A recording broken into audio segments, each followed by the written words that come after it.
Commonwealth, you may call your first witness. Thank you, Your Honor. The Commonwealth calls Officer Shannon Oliver. If you would, raise your right hand. Do you swear or affirm to tell the truth, the whole truth, and nothing but the truth? Yes, ma'am. Please have a seat and state your name for the record. Shannon Oliver. Any question? Thank you, Your Honor. Shannon, if you would, please tell the ladies and gentlemen of the jury how you're employed. By the Eddyville Police Department. Shannon, do you recall whether or not you were on duty on August the 21st, 2020? Yes. And on that date, did you come into contact with Mr. Raymond Fernandez? Yes. If you would, just tell the ladies and gentlemen of the jury what you were doing and how you came in contact with him. So I was just on routine patrol on 93 South as I was driving north towards Eddyville. I noticed that as I was passing the car wash, there was a vehicle parked to the side. I noticed that there was an individual outside of his vehicle that was urinating on the side of the car wash. So as I went to turn around and go and speak with him to address the issue, I noticed that his vehicle was already leaving the car wash. He made his way to the intersection of 62 and 93 at the stoplights and made a left turn onto 62 West, where I conducted a traffic stop. I approached the vehicle and spoke with Mr. Fernandez. I could immediately smell alcohol coming from him when I was speaking with him. I asked him to exit the vehicle.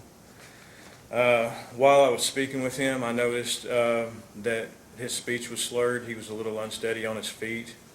We conducted some field sobriety tests. After conducting those field sobriety tests, I determined and felt confident that he was under the influence of alcohol and it was unsafe for him to be on the road. So at that point, he was placed under arrest. I transported him to our jail facility here. He was then read the implied consent, which is what we're required to do before we ask somebody to take an intoxilizer test, which is just a test of someone's breath to show their alcohol level. I explained to Mr. Fernandez everything, told him, because he told me that he had had a couple of beers, was what he said. And I explained to him if he had only had a couple of beers, he should be well below that .08 limit. If he has had more than that, then the test will also show that. After I explained that to him, he then refused to take the test. Let me back up just a little bit. Sure. So are you driving down 93 and you see a gentleman urinating on the outside of the car wash and that's what made you say, hey, I need to stop that car? I felt like at that point, I was just wanting to address the issue to say, you know, there's a gas station right across the parking lot. Could you please not urinate on the side of a building in front of everyone here to see?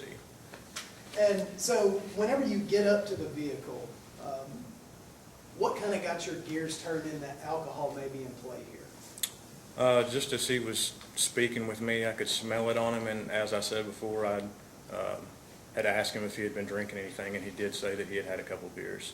Okay, so Mr. Fernandez told you that he'd been drinking that night? He did. Okay, and he said he'd been drinking beer? Yes. Okay.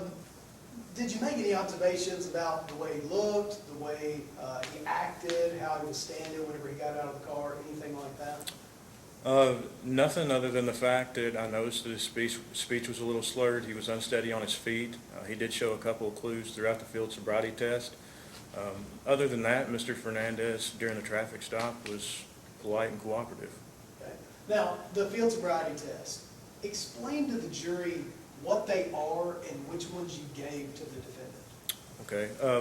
The first test that we ask is called an HGN. It's the horizontal gaze nystagmus, which is basically what most people refer to as the eye test.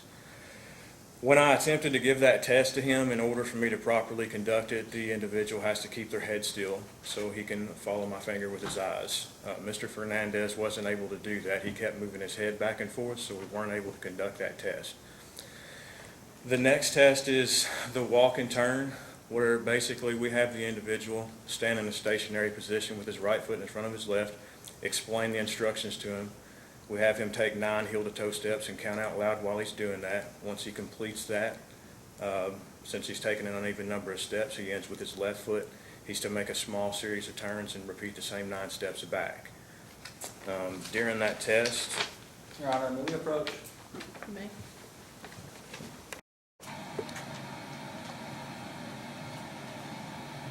appears that the witness is referring to something. We're repeating the same thing that happened last trial. I asked the court to have whatever it is that he's referring to, since he's not an expert witness, he's not permitted to review any reports while he's testifying.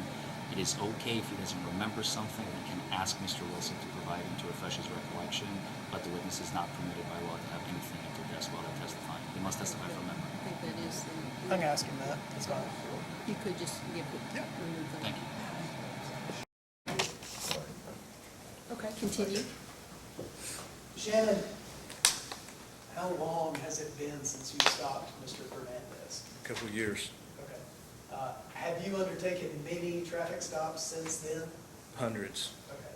Okay. Do you need any documents, including your citation, to refresh? Your Honor, recollection? he hasn't said that he doesn't remember yet. That's not how refreshing one's recollection works. It is. I would like to be able to look at my citation and make sure that I'm properly testifying to If the you- clues that I put on there. If you could. There must be a question first, Your Honor. Go ahead, Mr. Wilson, with your request. Thank you. Shannon, do you need any documents to refresh your recollection, and if so, why? I would like to be able to review my citation to make sure that I'm answering the questions properly of the clues that he showed.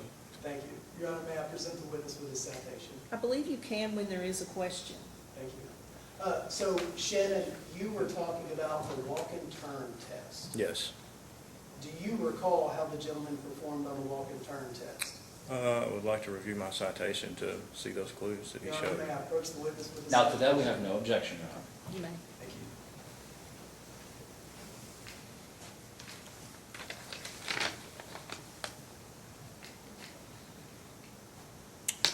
So on my citation during the walk and turn test, just documented that he lost balance during his first step and he used his arms for balance. May I approach the witness, Your Honor? You may.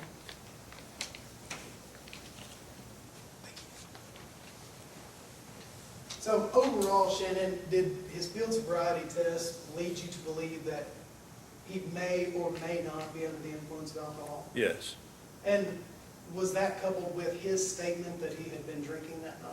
it was. So at that point, did you transport the gentleman to the Lyon County Jail? Yes, Okay. And whenever he's transported to the Lyon County Jail, he's already been placed under arrest at this point? correct. Okay.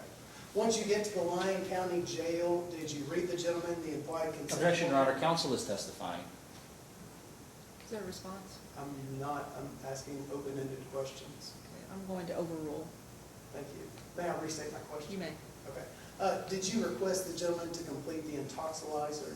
Yes, I read the implied consent. Okay. And And yes, you read the implied consent to the gentleman? correct. Okay. Yeah. And did he blow into the intoxilizer machine? No, he did not. Okay. Shannon, based upon your training, your experience, and based upon your observations of Mr. Fernandez that evening, do you believe that he was under the influence of alcohol? Yes, he was. And if you would, just summarize for the jury why you believe that. Based on, like I said, he admitted that he was drinking, the signs that he showed during the field sobriety test. Also, I've been dealing with DUI drivers over the last 15 years. I know that they are going to probably criticize my experience and my Objection, Your training. Honor. Relevance. Response? I don't have a response. I will sustain the objection. If you may continue without trying to assume what. Okay. So throughout my experience, I've arrested, unfortunately, hundreds of DUI drivers. And once again, Your Honor, objection relevance. We're talking about Mr. Fernandez here.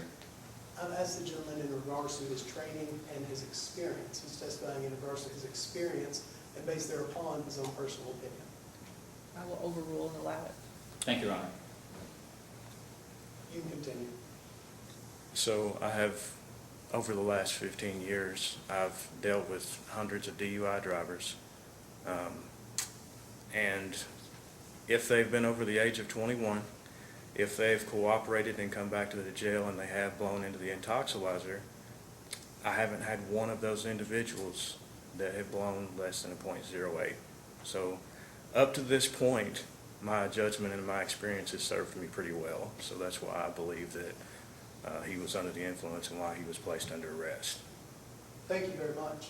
Your Honor, those are all the questions I have of the witness at this time. Cross-examination? Thank you, Your Honor.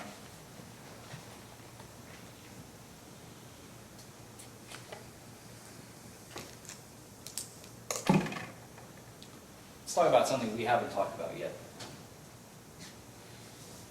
You've been trained on how to do field sobriety tests, right? Correct. And in this particular case, when you stopped and arrested Mr. Fernandez, he was over the age of 65, right? I believe so. And you were trained that if you administer the test to an individual over the age of 65, the veracity could be compromised. Basically, the tests could not be reliable if the individual is over the age of 65, right? I was trained that if the individual says that he has any type of physical ailment that could potentially affect the result of a test, then we take that into consideration and we don't do the test. Anyone over the age of 65 that's a perfectly healthy individual, we will do the test, and best I recall that night, he didn't mention any physical ailments. That was not my question. My question is, your manual states that any individual over the age of 65, if administered these Objection. tests... Argumentative and hearsay and lack of foundation. Response? Your Honor, if I may rephrase the question. You may. All right. Let's talk about your training. Do you remember your training? Sure. It was 15 years ago. It was a Depending on long what time it ago, is, right? yeah. But do you remember receiving a DUI detection and enforcement manual that is promulgated by the National Highway Traffic and Safety Administration? Yes. Do you remember in that manual a page that states that if an individual with, like you said, either injuries, medical ailments, or anyone over the age of 65 is given these tests, the validity may be compromised? Do you remember that? I don't believe that that was the situation in this case, but it could be. That's not my question. My I'm question is, do you fixing remember to, that I'm from fixing your to, I'm training? fixing to finish my answer if you'll let me. I don't believe that that was the situation in this case, but it did state that that could be an issue, yes. Thank you. May we approach, Your Honor? You may.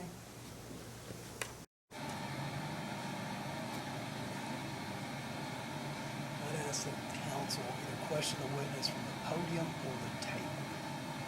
I believe he's in the well impermissibly. I believe he's trying to exert influence on the witness.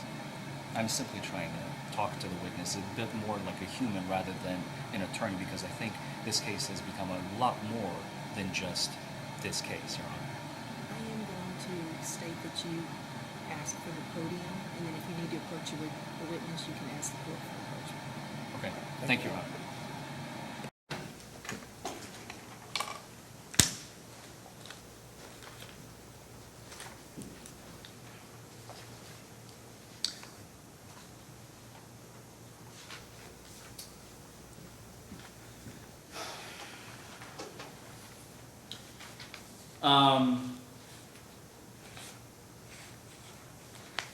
If I may have a moment, Your Honor. You may.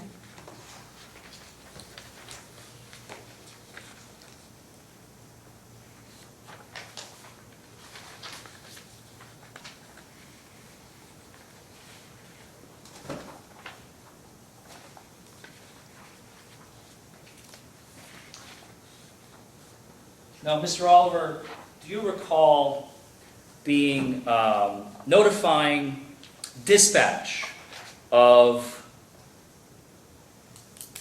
the fact that you are stopping a vehicle on Yes. August 21st of 2020? Yes.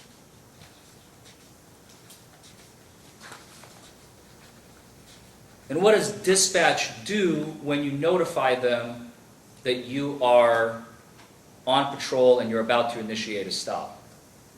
They update the CAD system. What is the CAD system? Basically where they just document the time so we can keep up with everything that's taking place.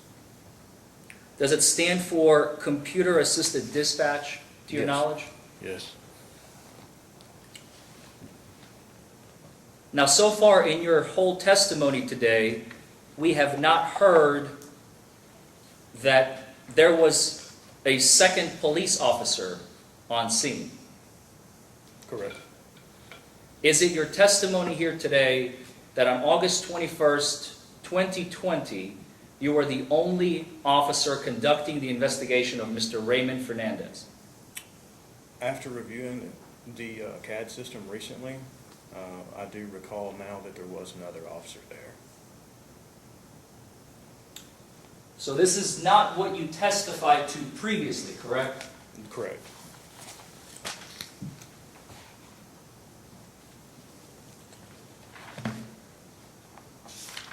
Previously, you have been asked if there was another officer on scene, and you stated that there was not, correct? I believe I stated that I didn't believe so. I wasn't for sure. But after, like I said, after I reviewed that recently, there was another officer there. So you are asking the court to correct your prior testimony about this case? Correct.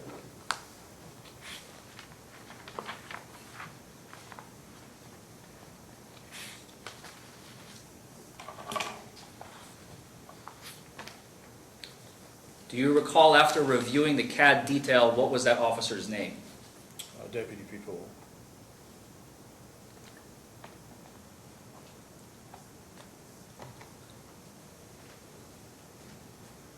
What time did you stop Mr. Fernandez? Do you recall?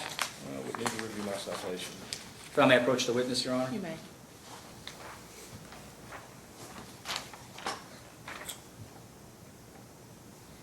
Twenty-one 26, which would be 9 p.m. Not, or 9:26 p.m. I'm sorry. 9:26 p.m.? Yes.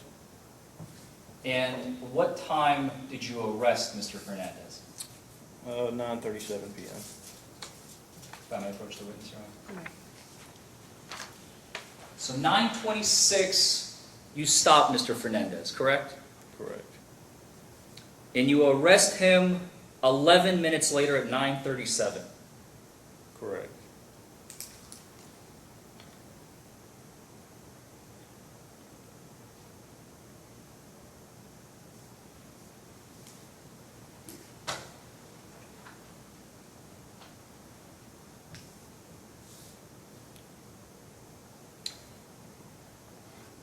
Did you wear a body camera of any kind on August 21st of 2020? Unfortunately, our department doesn't provide body cameras. Did you have a dash camera in your vehicle on August 21st of 2020? Also, is not provided.